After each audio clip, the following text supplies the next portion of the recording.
चलिए अपने आत्मा के ज्ञान और ध्यान की ओर।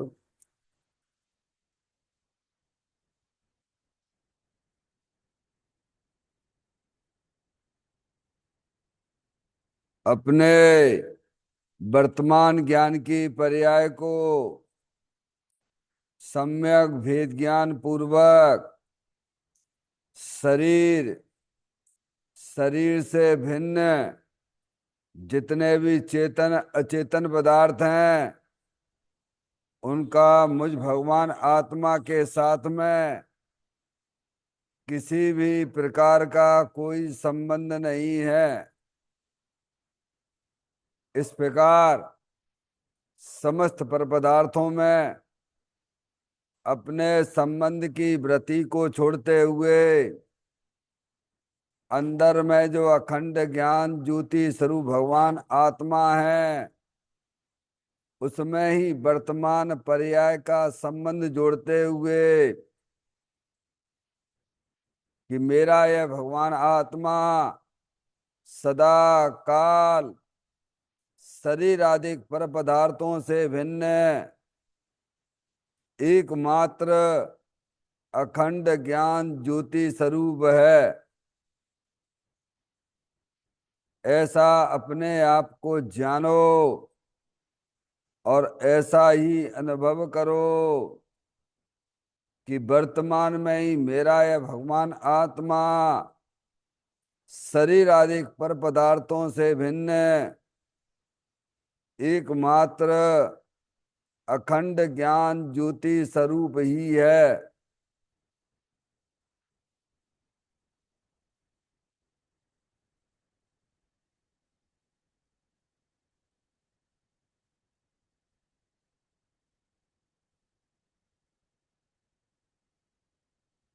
इसी प्रकार से संसार अवस्था में आत्मा की पर्याय में जो विविध प्रकार की पुण्य पाप के परिणाम दिखाई देते हैं वे समस्त परिणाम पर द्रव्यों के लक्ष्य से होने वाले भाव हैं। वे हमारे आत्मा का स्वभाव नहीं है। ऐसे समस्त रागादिक परिणामों में एकत्व बुद्धि, ममत्व बुद्धि, कर्तृत्व बुद्धि, भोक्तृत्व बुद्धि तथा उन रागादिक परिणामों की ज्ञाता बुद्धि को भी छोड़ते हुए अंदर में जो अखंड ज्ञान ज्योति स्वरूप भगवान आत्मा है जो कि सदाकाल शरीर रागादिक से भिन्न एकमात्र पूर्ण निराकुलता स्वरूप वाला है। ऐसा अपने आप को जानो और ऐसा ही अनुभव करो कि वर्तमान में ही मेरा यह भगवान आत्मा शरीर रागादिक से भिन्न एकमात्र पूर्ण वीतराग आनंद मूर्ति स्वरूप है।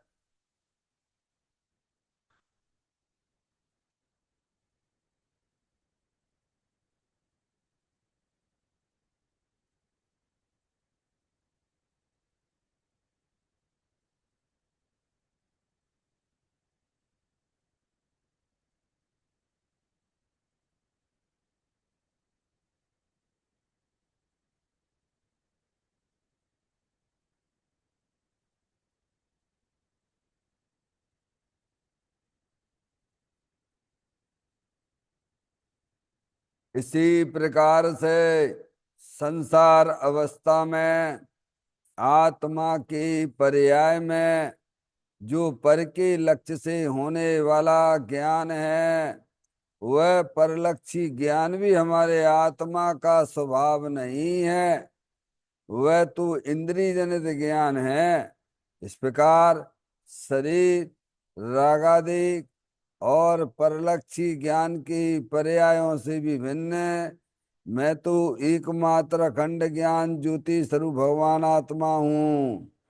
ऐसा अपने आप को जानो और ऐसा ही अनुभव करो कि वर्तमान में ही मेरा यह भगवान आत्मा शरीर रागादिक और खंड खंड ज्ञान की पर्यायों से भी भिन्न एकमात्र अखंड ज्ञान ज्योति स्वरूप ही है।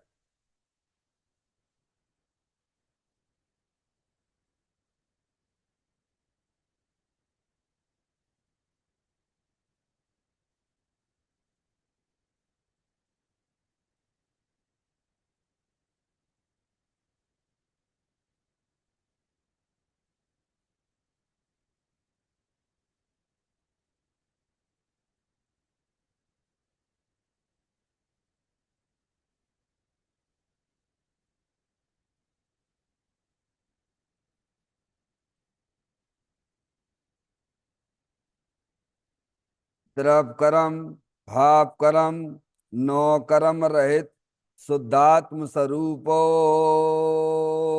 हम। मेरा ये भगवान आत्मा सदा काल शरीर आदि नौ कर्मों से भिन्न है।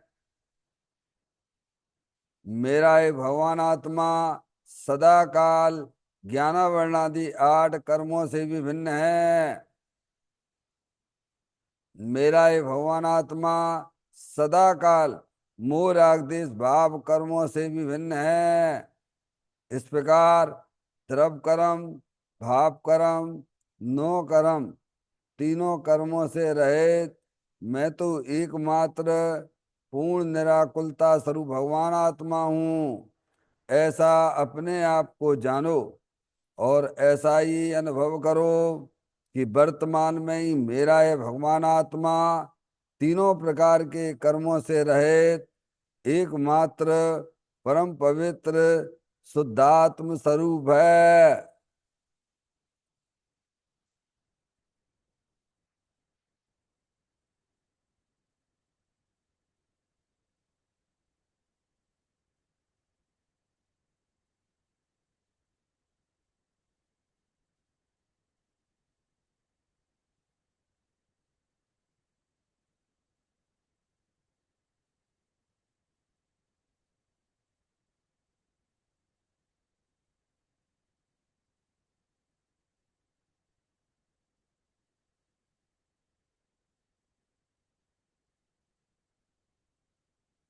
ओम नमः सिद्धेभ्य। ओम नमः सिद्धेभ्य। ओम नमः सिद्धेभ्य। चिंतामणि सम स्वयं का चैतन्य तत्व महान है। निज का करूं मैं चिंतवन, निज का करूं श्रद्धान में। शुद्धात्मा ही देव है जो गुण अनंत निधान है। मैं स्वानुभव में देख लूं आत्मा स्वयं भगवान है।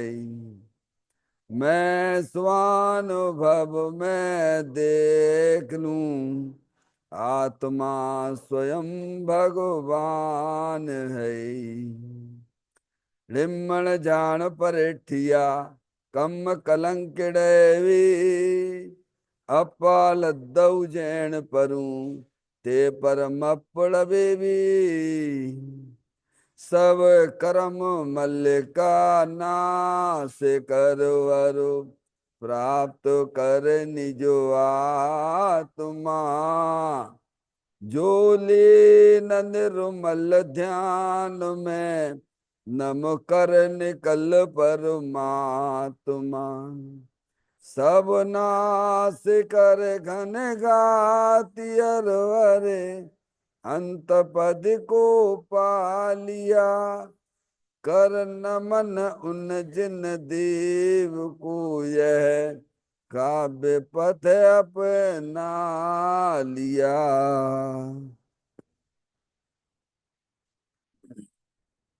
श्री योगसार जी नामक परम आध्यात्मिक ग्रंथ स्वाध्याय हेतु में विराजमान है।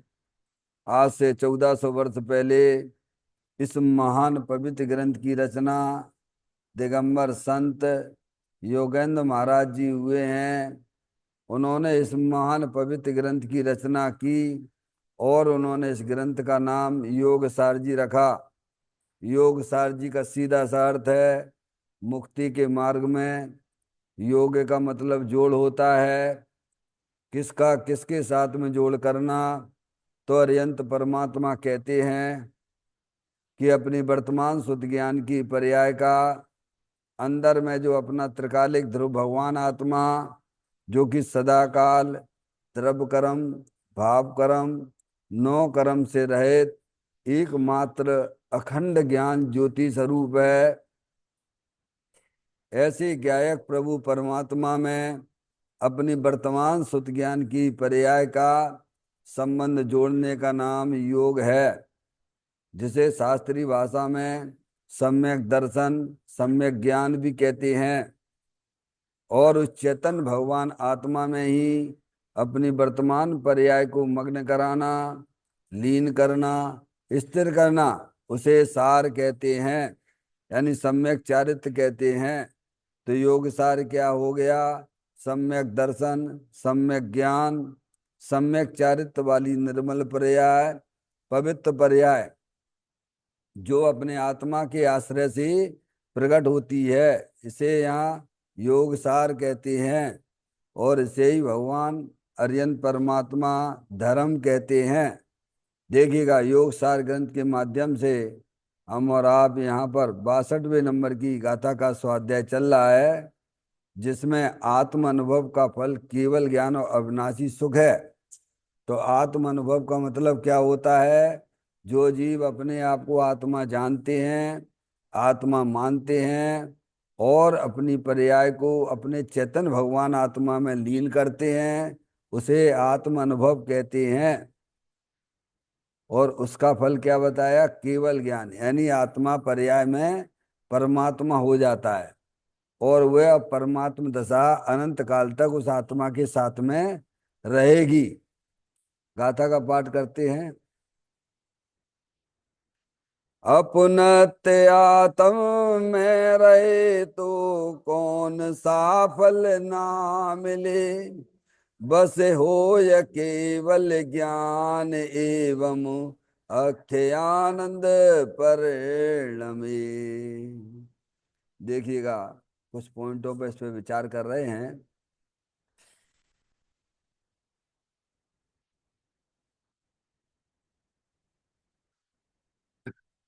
यहाँ अति संक्षेप में, सार में भी सार गर्भित बात कही है।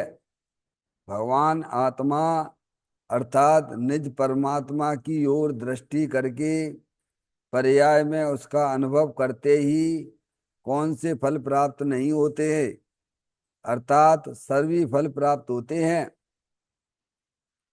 मति सुत ज्ञान की विशेषता प्रकट हो, अतीन्द्रिय आनंद का अनुभव हो, अर्थात क्रम क्रम से अनुभव की वृद्धि होते ही केवल ज्ञान प्राप्त होता है। आत्म अनुभव के साथ व्रत तप आदि के शुभ विकल्प होते हैं।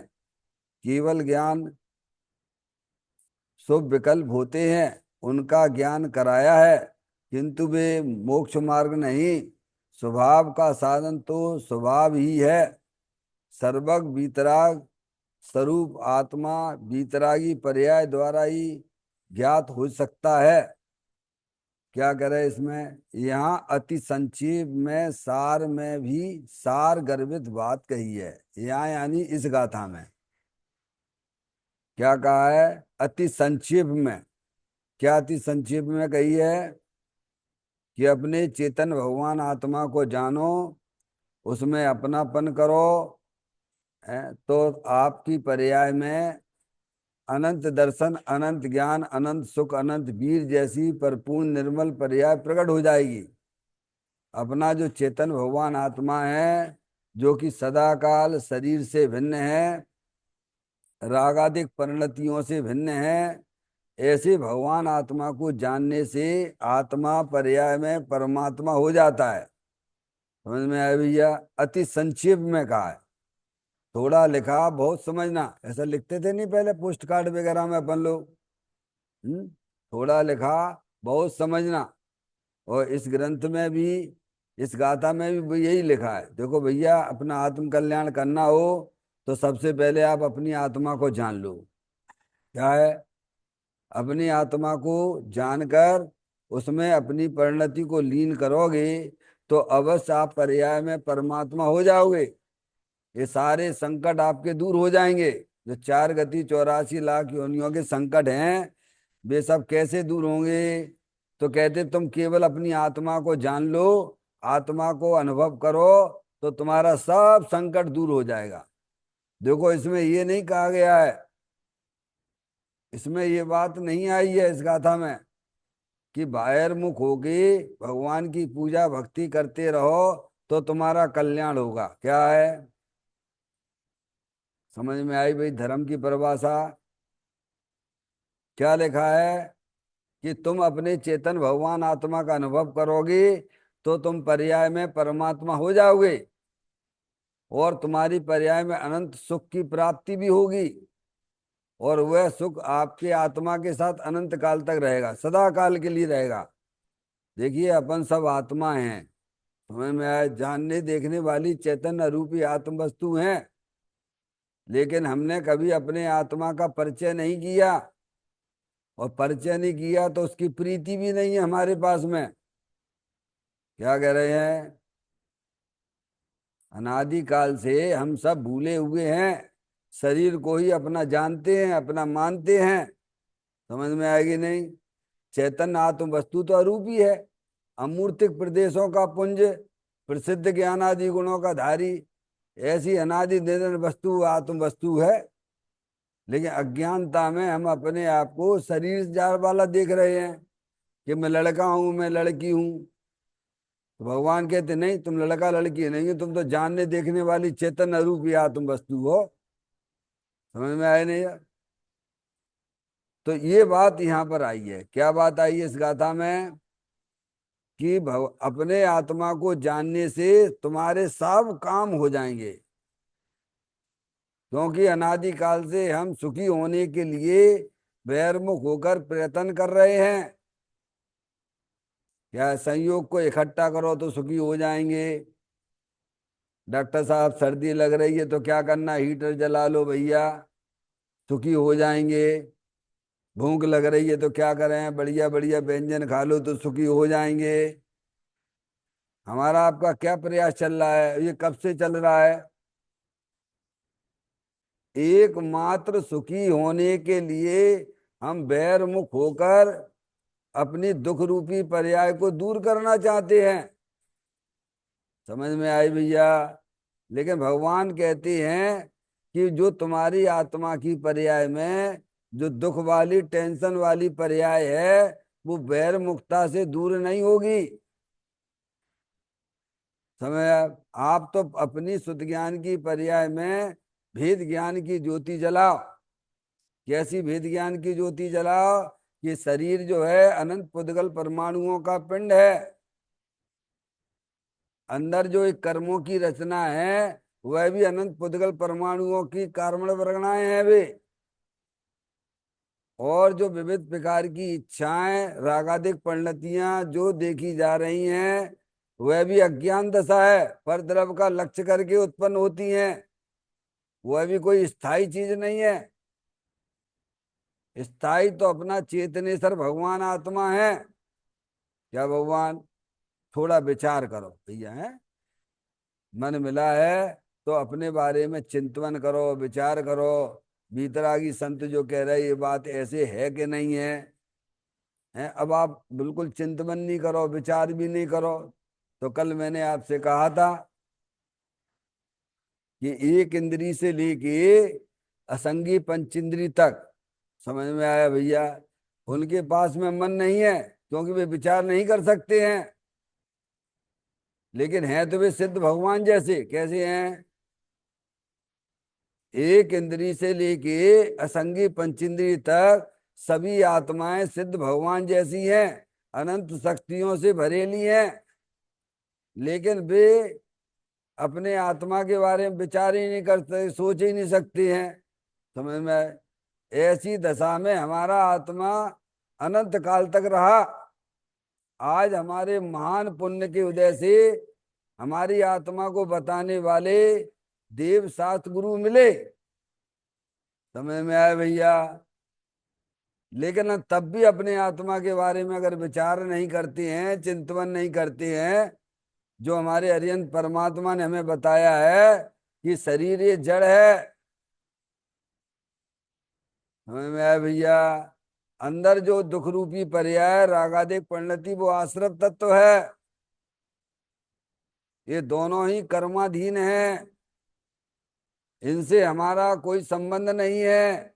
वो अंदर जो रूपी चेतन भगवान आत्मा जलल ज्ञान ज्योति स्वरूप है, सुख शांति के भंडार स्वरूप वस्तु है। जब आप विचार में लाओगे, ज्ञान करो पहले, फिर विचार करो, फिर चिंतन करो, फिर निर्णय करो, तब फिर वहां से फिर अपनापन हट जाएगा। फिर अपनापन कहाँ आएगा? जो स्थायी वस्तु चेतनेश्वर है उसमें अपनापन आ जाएगा। तो सारे कष्ट हमारे आपके सब दूर हो जाएंगे। कष्ट कहाँ पर हैं? द्रव्य में है कि गुण में है कि पर्याय में है? क्या भैया? अभी तो बहुत से दिगंबर, देखो दिगंबर लोगों को भी पता नहीं ये बात है, क्योंकि दिगंबर ग्रंथों के अंदर ही वस्तु स्वरूप का सच्चा ज्ञान कराया गया है। अन्य मतों में तो ये बात ही नहीं है द्रव्य गुण पर्याय की। समझ में आएगी भैया? तो कहती हैं कि अति संक्षेप में सार में भी सार गर्भित बात कह दी है। क्या बात कह दी है? सार में सार। उसने तो अपनी चेतन भगवान आत्मा को जान लो साहब। उसके लिए तो हमें बाबा होना पड़ेगा, घर गृहस्थी छोड़ना पड़ेगी। तो फिर उनसे कहना, आदिनाथ भगवान से आके कहना कि प्रभु आप गृहस्थ अवस्था में कैसे रहे ज्ञानी बन के। क्योंकि ज्ञानी की अगर संज्ञा आत्मा अनुभूति की बात अगर आप करते हो, तो फिर हमारे आदिनाथ भी अज्ञानी सिद्ध हो जाएंगे। फिर जितने भी तीर्थंकर होते हैं सब घर गृहस्थी वाले होते हैं, सब शादी करते हैं। ये पंचम काल में पांच तीर्थंकरों की शादी नहीं हुई है। ये इसका दोष है। ये समझ गए? अवसर्पणी काल है ना ये, समझ गए? ये दोष है ये। लेकिन सभी तीर्थंकर होते हैं, सब शादी करते हैं और सब क्षायिक समय दृष्टि होते हैं। इसीलिए ये बात नहीं करना कि आत्मा अनुभव करने के लिए हमें घर गृहस्थी छोड़ना पड़ेगी। ऐसा बिल्कुल भी कोई कंडीशन नहीं है। नहीं, जितने भी श्रावक पे श्रावक धर्म ही नहीं रहेगा भाई साहब। अगर ये बात कहोगे कि घर गृहस्थी छोड़ के ही हमें आत्मा की अनुभूति हो सकती है, तो ये बात सब श्रावक धर्म ही उठ जाएगा। क्योंकि श्रावक कहते ही उसे हैं। क्या भाई? दो धर्म बताए ना, एक मुनि धर्म और एक श्रावक धर्म। तो श्रावक धर्म ज्ञानियों का होता है कि अज्ञानियों का होता है डॉक्टर साहब? ज्ञानियों का होता है। तो ज्ञानी जब ही होता है जब उसे अपने आत्मा की अनुभूति होती है। तो ये मत कहना कि आत्मा की अनुभूति घर छोड़ के ही होती है। समझ में आया भैया? आश्रम में रहने लग जाओ, ऐसा बिल्कुल भी नहीं है। हम सब, आप सब जैसे लोग भी घर में रहकर भी अपने आत्मा की अनुभूति भेद ज्ञान की ज्योति जला सकते हो। हम तो हजारों बार कहते हैं, आप कपड़ा पहने हुए हो, क्या आपको अपने घर का ज्ञान है कि नहीं है, निर्णय है कि नहीं है? अरे घर का ज्ञान निर्णय करने के लिए कोई कपड़े उतारना पड़ते हैं क्या? ऐसे ही यहाँ यही कह रहे, संक्षेप में कह दिया उन्होंने क्या, कि तुम अपने चेतन भगवान आत्मा को पहचान लीजिए। अंदर चेतन आत्म वस्तु है, सुख शांति के भंडार स्वरूप वस्तु है। समझ में आया भैया? अतीन्द्रिय आनंद स्वरूप है। अरे कोई वस्तु होती है तो उसका कोई स्वरूप होता है कि नहीं होता है? हैं? जगत में जितनी भी वस्तुएं हैं जिनको आपको नाम याद है, उनके कोई स्वरूप है कि नहीं है? पानी का क्या स्वरूप है बोलो? पानी शीतल होता है। शक्कर का क्या स्वरूप है? मीठी होती है। नमक का क्या स्वरूप है? वो खारा होता है। अग्नि का क्या स्वरूप है? गर्म होती है। अरे आप सबका स्वरूप बताते हो, फिर आत्मा का क्या स्वरूप है? तो भगवान कहते हैं कि आत्मा ज्ञानानंद स्वरूप ही है, सुख शांति के भंडार स्वरूप वस्तु है। समझ में आया भैया? उसमें दुख का बिल्कुल भी, दुख का लवलेश नहीं है उसमें। दुख जो है वो ऊपर ही ऊपर है। क्या? अभी आप बोलते हो हूँ स्वतंत्र निश्चल निष्काम, ज्ञाता दृष्टा आत्म राम, मैं वह हूँ जो है भगवान, जो मैं हूँ वह है भगवान, अंतर यही ऊपरी जान, बे विराग या राग बितान। क्या? ये राग जो है ऊपर ही ऊपर है, कोई आत्मा के अंदर नहीं घुस गया है। और वह राग भी हर समय बदलने वाला है। नहीं बदलने वाली अगर कोई चेत वस्तु है तो वो चेतने से भगवान आत्मा है, अतीन्द्रिय आनंद स्वरूप है, उसकी दृष्टि करो। वो ये कह रहे हैं, संक्षेप में बता दिया। अब इसके लिए में कितने साल लगेंगे इस बात को निर्णय करने के लिए, अभी आपको विचार करना पड़ेगा। बात तो इतनी सी है डॉक्टर साहब, बात केवल इतनी सी है कि अंदर जो चेतन आत्म वस्तु है वो मैं हूं, और मैं अनंत शक्तियों से भरे लो भगवान आत्मा हूं। उसकी दृष्टि करना, उसकी दृष्टि अंतर्मुख से होती है, बहिर्मुखता से नहीं होती है। जैसे आपको अरिहंत परमात्मा के वेदी पे विराजमान है, उनके दर्शन करने के लिए मंदिर में आना पड़ेगा, और मंदिर में आके भगवान की तरफ देखना पड़ेगा। ऐसे ही हमें अपना आत्म कल्याण करना है। तो ज्ञानी कहते संक्षेप में, अति संक्षेप में बात कर दी। क्या? कि अंदर जो चेतनेश्वर भगवान आत्मा है, जिन स्वरूप है, घट घट अंतर जिन वसे, घट घट अंतर जैन, मत मदरा के पान से मत वाला समझे नहीं। समझ में आए? इतना सरल जैन दर्शन है। तो कहते अति संक्षेप में, सार में भी सार। क्या गर्वित बात कही है? भगवान आत्मा अर्थात निज परमात्मा की ओर दृष्टि करके पर्याय में उसका अनुभव करते ही कौन से फल प्राप्त नहीं होते। क्या करने के लिए बोल रहे हैं? बोलो भैया। इसमें ये कहीं लिखा है कि भगवान की पूजा भक्ति करो तो तुम्हारा कल्याण होगा? वो बात भी लिखी है, पर वो आगे पढ़ेंगे अपन। समझ में आया भैया डॉक्टर साहब? पर ये नहीं लिखा है कि कल्याण उससे होता है। ज्ञानियों की पर्याय में भी शुभ भाव होते हैं, जब तक उनकी पर्याय अपने आत्मा में पूर्ण रूप से लीन नहीं होती है, तब तक उनकी पर्याय में भी चलते रहते हैं। पर यह नहीं लिखा कि कल्याण शुभ भाव से होता है। ये कहीं लिखा हो तो बता दीजिए आप ग्रंथ के अंदर, पढ़िए आप। समझे? क्या भगवान आत्मा अर्थात क्या? भगवान आत्मा यानी क्या? अब भगवान भगवान कहते तो नजर हमारी कहाँ आती है? भगवान के रूप पे बड़ी ठगाई चल रही है, दुनिया में बहुत ठगाई चल रही भगवान के नाम पे। तो ठगाए जाओगे ही। और क्या ठगाई जा रहे हो? क्या है? ये भी भगवान, वे भी भगवान, वे भी भगवान, ये भी भगवान। देखो नहीं आप दुनिया में क्या आग लगी हुई है भगवान के नाम पर। समझ में आया भैया? भगवान कहे तो कहाँ दिखते हैं डॉक्टर साहब? मंदिर में दिखते हैं, मस्जिदों में दिखते हैं। कहाँ दिखते हैं सबको? ये कहते भगवान आत्मा अर्थात क्या लिखा है? किसकी बात है? निज परमात्मा की। किसकी बात है? तो आत्मा परमात्मा है।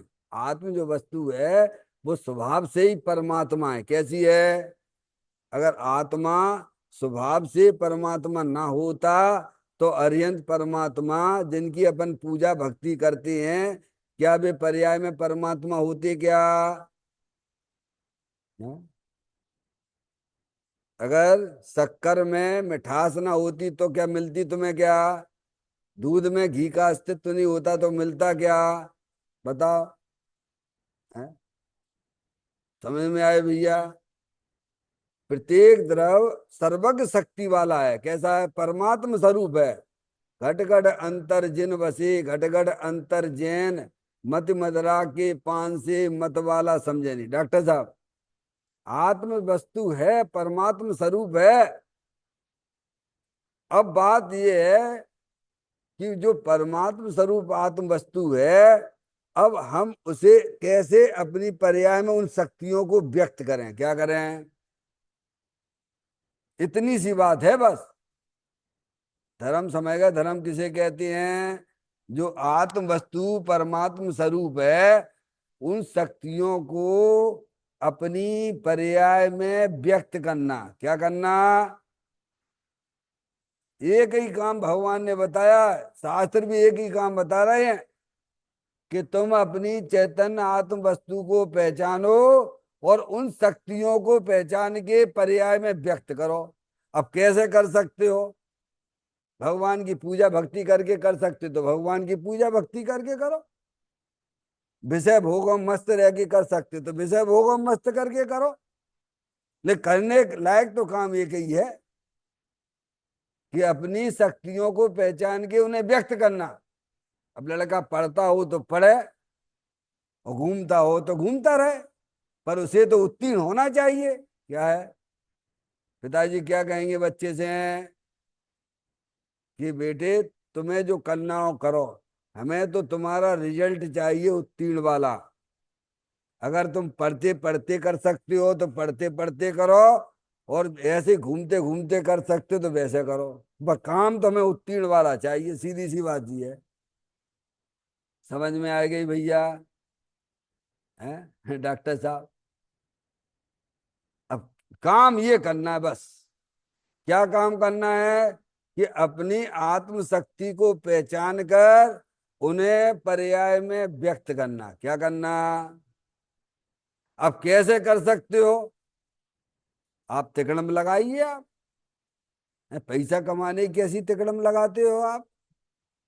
दूसरे को ठगने के लिए कैसी तिकड़म लगाते हो आप? तो ये धर्म करने के लिए तिकड़म क्यों नहीं लगाते हो?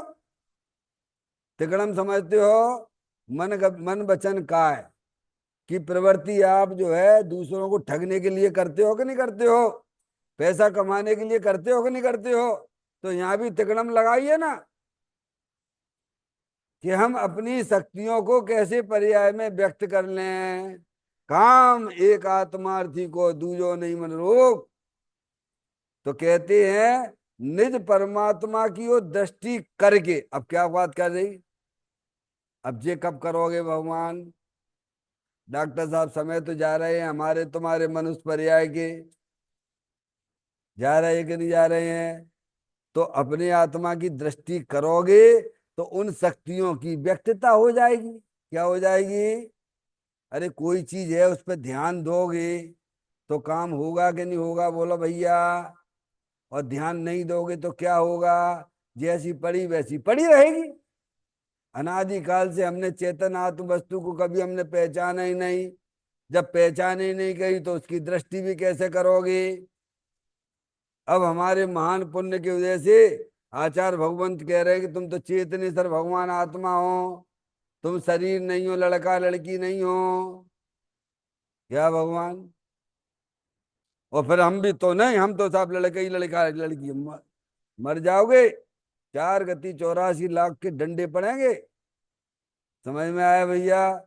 जो तुम हो नहीं वो तुम मान रहे हो, और जो तुम हो उसे तुम स्वीकार नहीं करते हो। तो कहते हैं भगवान आत्मा अपनी चैतन्य आत्म वस्तु भगवान स्वरूप है, निज आत्मा की ओर दृष्टि करके। अब दृष्टि वाली बात आ गई डॉक्टर साहब। दृष्टि कैसे करें? कि शरीर को अपना अपना मत जानिए, अपनी चेतन भगवान आत्मा को अपना मानिए, तो उपयोग आपका वही काम करने लग जाएगा। अभी क्या शरीर को अपना माने है तो फिर सब, फिर कहाँ काम चल रहा है, उपयोग का व्यापार किधर हो रहा है?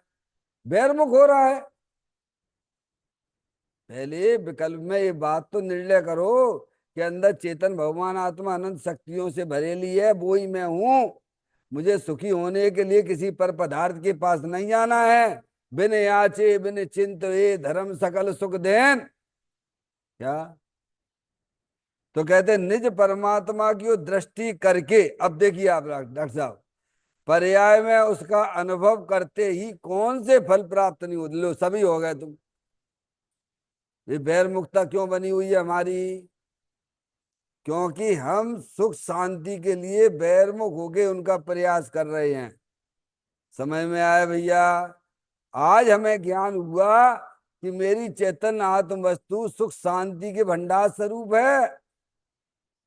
मुझे सुखी होने के लिए कोई स्पर्श इंद्री के विषय भोगने की जरूरत नहीं है, उनके पीछे भागने की जरूरत नहीं है। काय के लिए? सुखी होने के लिए।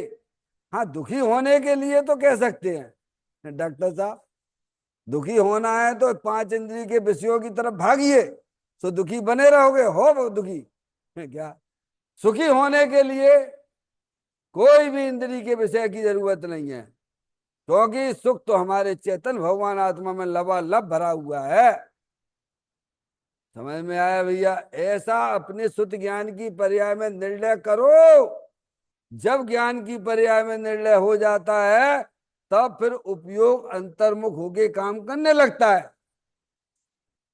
बिना ही निर्णय की गाड़ी चल रही है। तुम समझते हो बिना ब्रेक की गाड़ी कैसी होती है भैया? सड़क में जरा चल के बता दो जरा। अरे बिना ब्रेक की गाड़ी जरा सड़क पे चला के बता दो। है? और धर्म के नाम पे बिना निर्णय की गाड़ी चल रही है। समझ में आया भैया? तो कहते हैं अंदर जो चैतन्य आत्म वस्तु है वह परमात्म स्वरूप है, और उसकी जब दृष्टि यानी उपयोग की अंतर्मुखता होती है तब आपकी पर्याय में निराकुलता अतीन्द्रिय आनंद की प्राप्ति होती है। डॉक्टर साहब, आपने लास्ट टाइम पूछा था आनंद, आनंद का मतलब क्या होता है? निराकुलता। आत्म को हित है सुख सु सुख आकुलता बिन कहिए, आकुलता शिव माई न ताते शिव मग लागो चाहिए। क्या डॉक्टर साहब? निराकुलता, आकुलता रहे। अब आकुलता खत्म हो गई तो आकुल बैर मुक्ता में आकुलती आकुलता है, अंतर्मुक्ता में तो निराकुलता है। काहे की आकुलता है? क्यों? क्योंकि पर्याय का संबंध द्रव्य के साथ में जुड़ गया। आप पर्याय का संबंध द्रव्य के साथ में नहीं जोड़ रहे, इसीलिए आकुलती आकुलता है। अरे भाई, इधर जाओगे गोमटगिरी तरफ, भले ही धीमे धीमे जाओगे तो वो गोमटगिरी पहुंचोगे कि नहीं पहुंचोगे? भले ही धीमे जा रहे हो लेकिन गोमटगिरी तरफ ही जा रहे हो ना। ऐसे ही जब उपयोग निर्णयात्मक स्थिति में चला जाता है तब उसका उपयोग अंतर्मुख होने ही लग जाता है। क्या निर्णय हो गया ना? हमारा निर्णय है कि हमारा घर वहां पे है गुरु कृपा में, तो देखो उधर ही जाएगा, उधर ही पैर बढ़ेंगे। आज ये निर्णय कर लो कि आत्म वस्तु तो आनंद स्वरूप है, ज्ञान स्वरूप है, सुख शांति के भंडार स्वरूप है, शरीर से भिन्न है, राग से भी भिन्न है। या तो शरीर राग में अपनापन खत्म हो जाता है और अपने चेतन भगवानात्म में अपनापन आ जाता है। तो कहते हैं निज परमात्मा की ओर दृष्टि करके पर्याय में उसका अनुभव करते ही, क्या अनुभव करते ही? यानी मैं तो चेतने सर भगवान आत्मा हूं, जलल ज्ञान ज्योति स्वरूप हूं। अभी कैसा अनुभव चल रहा है डॉक्टर साहब? मैं लड़का हूं, मैं लड़की हूं, मैं इंजीनियर हूं, मैं डॉक्टर हूं, मैं सीए हूं। क्या अनुभव चल रहा है? ये अनुभव तो झूठा है। झूठा क्यों? तुम वो हो ही नहीं। झूठा क्यों है? अरे झूठा क्यों है? क्योंकि आप शरीर ही नहीं हो, आप तो चेतन सर भगवान आत्मा हो। तो अनुभव करते ही कौन सा फल नहीं मिले? अरे अतीन्द्रिय आनंद मिल गया, सुख शांति मिल गई, अपने द्रव्य स्वभाव की तरफ पर्याय झुक गई, अर्थात सर्वी फल प्राप्त होते। क्या है? आपको पर्याय परमात्मा होने के नहीं होने बोलो भैया, है तो वो भी हो जाओगे। बैर मुक्ता से नहीं होगे, अंतर्मुक्ता से ही होगे। क्या? अरे जब पर्याय जब अंतर्मुख हो जाती है तो कौन सा फल नहीं मिलता है? तत्काल तो जो तुम चाहते थे वो भी पर्याय में अतीन्द्रिय आनंद मिल गया, और फिर पर्याय में परमात्मा भी ऐसी होते हैं। अंतरात्मा ही परमात्मा होता है, बहिर्मुख वाला होता है क्या? मति शुद्ध ज्ञान की विशेषता प्रकट हो गई। क्या हो गई डॉक्टर साहब? एक विशेष प्रकार का मत शुद्ध ज्ञान प्रकट हुआ, विशेष, अज्ञानियों से हट के। अज्ञानियों का मत ज्ञान बहिर्मुख हो रहा है, समझ, वो तो सभी सामान्य जैसा हो गया। और एक विशेष, समझ आप, देखो, चाहे वह त्रियंच गति का सम्य दृष्टि जीव हो, चाहे मनुष्य गति का हो, समझ में आया, चाहे नरक का रहने वाला नारकी जीव का मत शुद्ध ज्ञान हो, वो एक विशेष प्रकार का ज्ञान अंतर्मुख होता हुआ होंगे ना। तो ये यहाँ बात लिखी, मत शुद्ध ज्ञान की विशेषता प्रकट हो गई क्या। हम्म? आज तक ना करा ये काम, आज तक नहीं किया, और यहाँ मौका है, और यहाँ भी ध्यान नहीं दे रहे हैं, तो फिर क्या होगा, फिर हमारा तुम्हारा, बोलो भैया डॉक्टर साहब। ये पुण्य पाप पर्याय में प्रकट होना, ये कोई मत शुद्ध ज्ञान की विशेषता नहीं है। क्या कह रहे हैं, पुण्य पाप तो अनादि काल से चले आ रहे हैं। अनंत बार तुम नरक में गए हो, अनंत बार तुम नौवे गिरवेग गए हो, जहाँ में कौन सी विशेषता है। विशेषता तो ये है, जब द्रव्य के साथ में पर्याय का संबंध होता है, वो विशेषता कही गई है। अतीन्द्रिय आनंद का अनुभव हो, क्या होता है? उसकी दिशा बदल गई, दशा की दिशा बदल गई। मत्सुत ज्ञान की जो दशा बहिर्मुख थी, वह अंतर्मुख हो गई। जैसे श्रीमद राजचंद जी ने कहा है, जो ज्ञान संसार बढ़ाने में लगा हुआ था, वही ज्ञान संसार को काटने में लग गया। ज्ञान वही है क्या? पहले मत्सुत ज्ञान संसार बढ़ा रहा था, शरीर में हूँ, लड़का लड़की में हूँ, ये दुकान मेरी है, रुपया पैसा मेरा, इसमें लगा हुआ था। अब वही क्या, मैं तो चेतनेश्वर भगवान आत्मा हूं क्या। मैं एक शुद्ध सदा रूपी ज्ञान द्रगु यथार्थ से, कुछ अन्न वो मेरा नहीं, परमाणु मात्र नहीं। अरे वैसा अनुभव करने लगा वो, अतीन्द्रिय आनंद का अनुभव हो, तथा क्रम क्रम से, अब देखिए, क्रम क्रम से अनुभव की वृद्धि होते ही केवल ज्ञान प्राप्त होता है। क्या होता है, मोक्ष पद मिलता धीरे धीरे। कैसे, अब अंतर्मुख हो, आत्म भावना भावता जीव लहे केवल ज्ञान। आपने जब दूध में जामुन डाल दिया, तो दही एक साथ जम जाता है क्या? बोलो भैया, जामुन डालते ही दही जमता है क्या? धीरे धीरे प्रोसेस में आता है नहीं, तो 7-8 घंटे के बाद दही थप्पा, दूध थप्पा जैसा दिखाई देता है। ऐसे ही जो पर्याय अंदर चेतन भगवान आत्मा का अनुसरण करती रहती है, वह पर्याय धीरे धीरे धीरे धीरे केवल ज्ञान प्राप्त हो जाता है। डॉक्टर साहब, ये है प्रोसेस उसका, कि केवल ज्ञान कैसे हो जाता है। अरे इन्वेस्टमेंट बढ़िया हो गया ना, ज्ञान का इन्वेस्टमेंट अंदर त्रिकाली ध्रुव भगवान आत्मा के साथ सन्मुख होकर काम कर रहा है ना। तो कहते हैं क्रम क्रम से अनुभव की वृद्धि, क्या अनुभव की वृद्धि, अतीन्द्रिय आनंद बढ़ता हुआ। दूज का चंद्रमा, तीज का चंद्रमा, चौथ का चंद्रमा अंतर आएगा नहीं प्रकाश में, और पूर्णिमा का चंद्रमा, 13वें दिन बाद पूर्णिमा का चंद्रमा पूरा हो जाता है। अनुभव की वृद्धि होते ही केवल ज्ञान प्राप्त होता है। आत्म अनुभव के साथ, अब देखिए, आत्म अनुभव के साथ डॉक्टर साहब, व्रत तप आदि के शुभ विकल्प होते हैं। क्या होते हैं?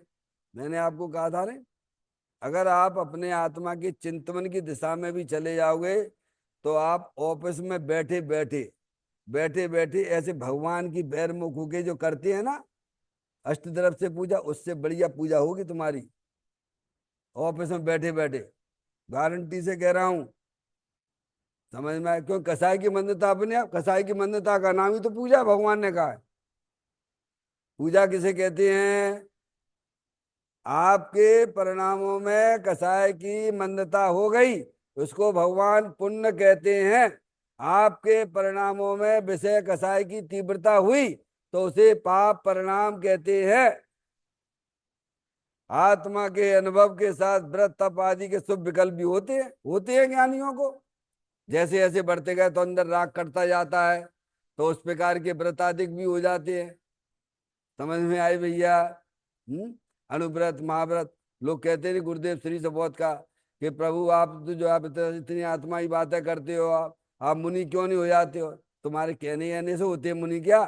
अंदर से राग करता जाता है, बाद में व्रताधिक भी उसी प्रकार के होते रहते हैं। समझ में आया? सब संबंध है काहे से व्रताधिक का, अंदर से कसायों का ही तो संबंध है ना। तो ये इधर ये प्रोसेस है, आप ये समझिए कि अंदर आत्मा के अनुभव के साथ में फिर मिश्र धारा चालू हो जाती है।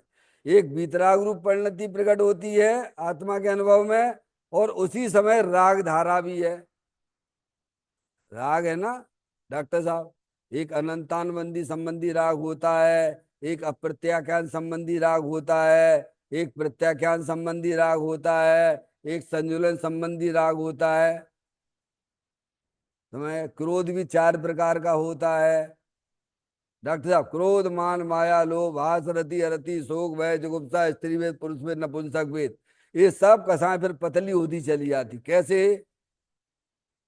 अपने द्रव्य स्वभाव के आश्रय से। कैसे जाती हैं? ये तीव्र जो परिणाम चलते हैं ना विषय कसाय के, सब अपने द्रव्य के सन्मुख होने पर सब नीरस जैसे हो जाते हैं। पंच इंद्रिय के विषय बिल्कुल नीरस जैसे। और यहाँ आ जाता है रस। क्या है? पर्याय में रस किसका बढ़ता है? अपने चेतन भगवान आत्मा का बढ़ता है।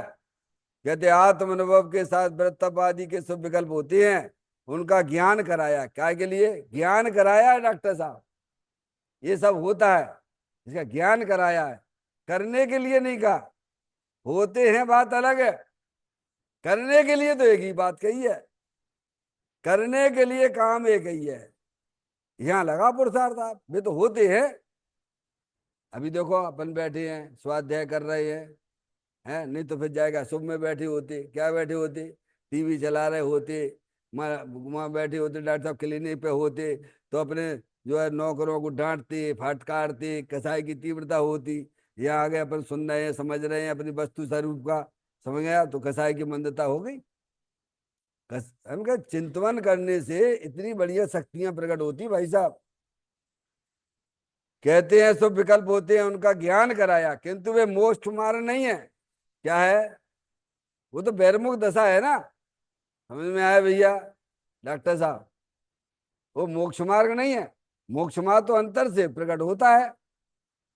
स्वभाव का साधन तो स्वभाव ही है। क्या कह दिया उन्होंने? स्वभाव का साधन। देखो भगवान अरिहंत परमात्मा की अपन परिभाषा पढ़ते हैं, निस्वभाव साधन के द्वारा 4 घातिया कर्मों का नाश किया। कैसे किया? अरे भगवान अरिहंत परमात्मा कैसे बने? इससे परमात्मा बोलो, निस्वभाव साधन के द्वारा। तो वो स्वभाव है कि नहीं सबके पास में? तो हम कर रहे हैं स्वभाव का ज्ञान नहीं। ज्ञान नहीं तो ज्ञान करो, जिनवाणी से निर्णय करो। स्वभाव का साधन तो स्वभाव ही है। क्या है?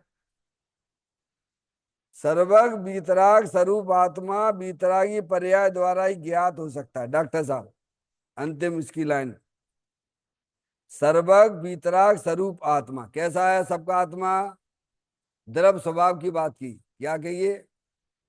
प्रत्येक आत्मा सर्वज्ञ है, बीतराग स्वरूप है। बीतराग यानी जिसमें मोह राग द्वेष का नाम निशान नहीं है, उसी को बीतराग कहते हैं ना।